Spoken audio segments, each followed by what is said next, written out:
大家好，我是小鹅。今天分享一款最简单好吃的中式糕点，松软筋道 QQ 弹，比发糕营养好吃。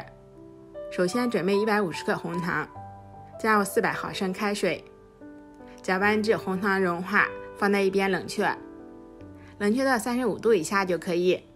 现在加入4克酵母，搅拌溶解，汤水冷却到35度以下，这样可以防止把酵母烫死。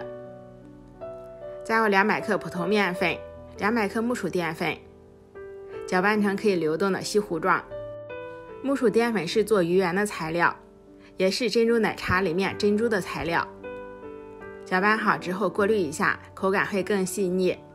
盖上盖子，室温发酵，发酵到2倍大就可以。加3克泡打粉，口感更松软。介意泡打粉的也可以不用放。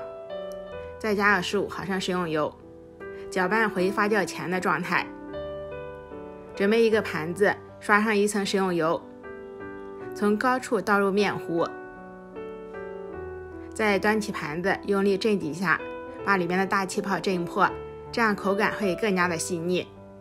开水上锅，盖上盖，中火蒸35分钟，再关火焖5分钟出锅。彻底冷却之后，我们再脱模。